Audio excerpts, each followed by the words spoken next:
Josh Brown, Xbox continues to be on fire. Have you seen the blaze? Have you seen the inferno, mate? You can't miss it, Scott. If you can't see the blaze, you can certainly see the smoke. This Xbox picking up various gas cans and tipping them on themselves, as if they weren't immolated enough. I thought we'd do a bit of a catch-up on everything that broke across the weekend, because people probably know about the price hike story that happened towards the end of last week, where they got out there, they've renamed a lot of the Xbox Game Pass tiers, and a lot of people are cancelling their Game Pass subscriptions, including myself, Josh Brown. I cancelled it on Saturday. And myself, too. Yeah, get yourself out. Because in America, they're putting the prices up to $29.99 a month for the Ultimate tier. That's the one that gets you all the day one games. 75 games they're putting on the service.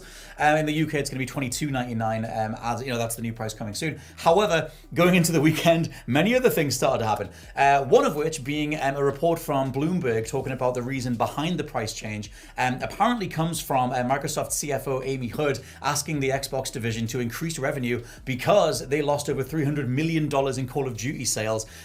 Since the acquisition, putting that game on Game Pass missed out on all the unit sales that they could have got from that. So that seems to be one of the main reasons why this stuff is happening in the first place and why the price hikes aren't going to be going anywhere. I do have a defense statement from Dustin Blackwell, who works for Microsoft, that I will get to in a bit. Because ultimately, sadly, for whatever term you want to put on this thing, the price side of things is going to have to stay. It seems they're already out there defending this stuff.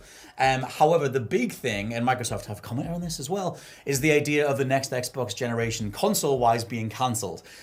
This initially came from, and I'll get to Microsoft's response to this, initially came from a known leaker called Sneakers SO. Now, they got a bit of a reputation because they already leaked the fact that Xbox would be going multi-platform, and they leaked the fact that Microsoft were going to be having more AI integration in terms of their overall workflow.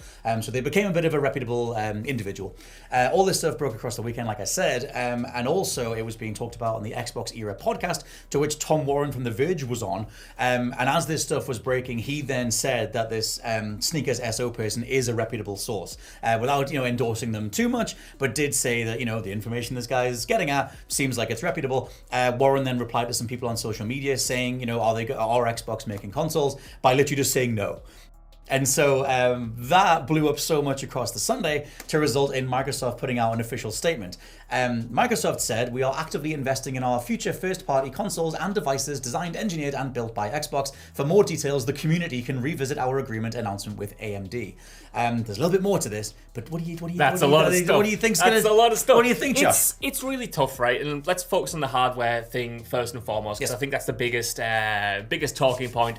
Not least because Microsoft felt compelled to come out and say, "Oh, hold your horses, pal. This isn't quite what you think it is." I struggle with this because I do think that the Xbox as we know it, the Xboxes themselves as we know it, are probably Is that the phone I've got in my pocket? Right. Yeah, well, exactly. Are probably over. They're probably, even if they do release more hardware going forward, it might not resemble the hardware they've been making for the past 20 years. It might be something different. It might be just an excuse to get a machine into someone's house to play Xbox games. You know what I mean? Because their focus is multi-platform. It is multi-console. It is multi-hardware. It's like everything is an Xbox, as they keep saying. So I don't think, for me personally, I don't see them ending hardware right now. I do see that maybe being a long-term plan. I don't know if they've got 2 more generations in them. I think they might have 1 just because the R&D is no doubt up and running and they're getting to work already on that piece of next hardware. So I don't think it's an imminent worry about them getting out the hardware game completely, but it is a long-term one. However, I think what makes this so frustrating from a fan perspective is that you just can't trust Microsoft and Xbox anymore. Depending on what they say, like, they have gone back on their word so many times over the past 6 months alone, never mind the past year and a half or 2-year period.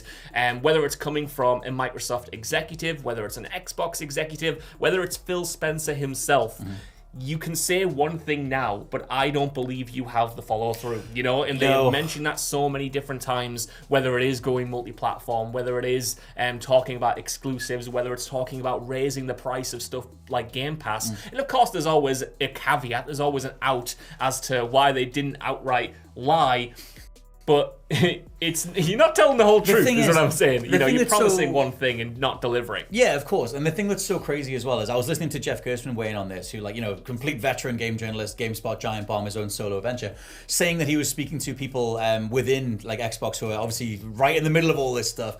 This was the other week ago when Costco said that they're not stocking Xboxes anymore. Costco, funnily enough, people have been following this on social media, have started putting Nintendo game cases on the Xbox stands, which is just, you guys got to make up the space doing something.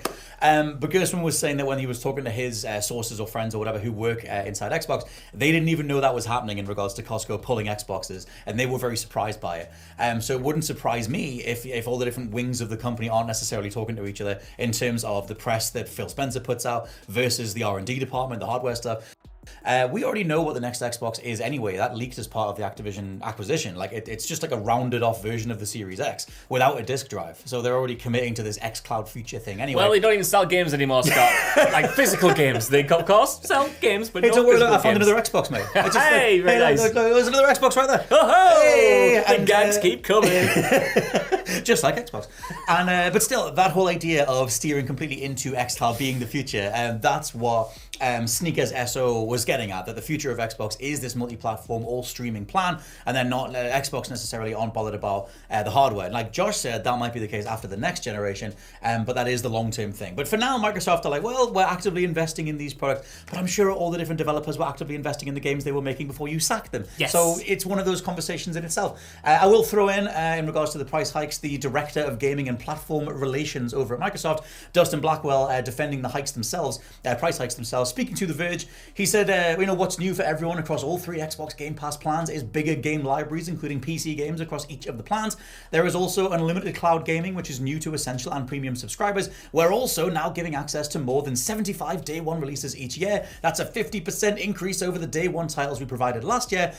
And he says that the addition of Ubisoft Plus Classics and Fortnite Crew is another $28 a month in value. Do you play Fortnite, mate? Because I don't. Listen. Go on. I said this on the podcast last week. If Microsoft is going to do this, do it. Don't try to convince me. Of course, they would never do. They would never do this. But don't try to convince me that it's a good deal for me. Don't try to convince me that you're doing me a favor. Yeah. I think that's where I really get my back up at this. It's like, hey, we've got all of these services.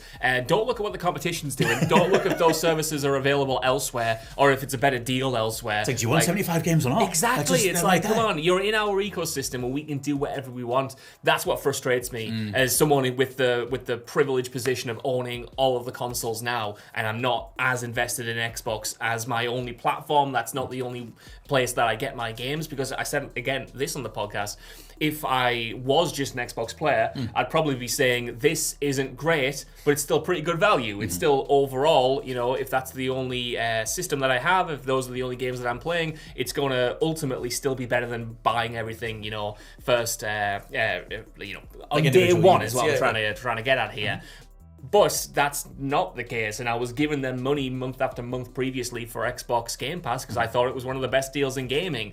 But now you actively are making me weigh up what I'm getting from this deal, and when you try to convince me by saying, well, you've got Ubisoft Classics, well, I can get that on PlayStation. Well, you've got Fortnite Crew. Well, I don't play Fortnite. Well, you've got 75 more games.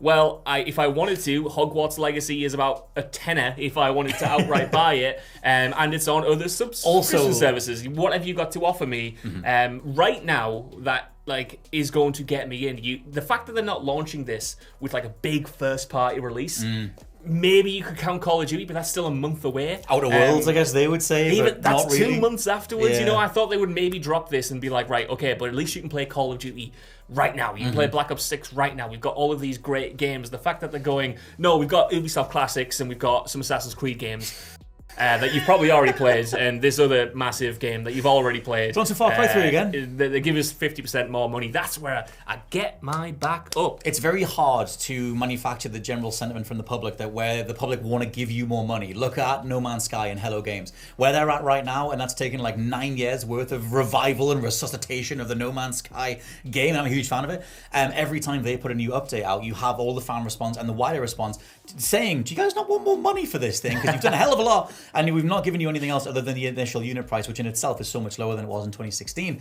This is coming off the back of Xbox not really delivering on any of their promises in regards to a steady cadence of, must-play games every month, especially in the first-party space. To me, the biggest games on Game Pass have been the ones that they've just got out there and acquired or helped publish to get on the service, like Clair Obscur or whatever. And so it is that, like you said, it's that why do this now? It's not like anyone is saying this is such a great, fantastic way that this has been rolling out. Yeah. I wouldn't mind if they knocked the price up. It's just the timing is terrible, alongside the price hike of the system as well, even though it's 5 years old. That's it. I think, you look at what they've done this year, and I thought they got off to a great start. Genuinely, I have played my Xbox more than I have any other year, because they did, for me, have that cadence of releases, not necessarily first-party releases, but they had first, second, and third. You had the likes of Doom, you had Stalker last year, you had Indiana Jones, yada, yada, yada, Silksong, Clair Obscur, all of this stuff.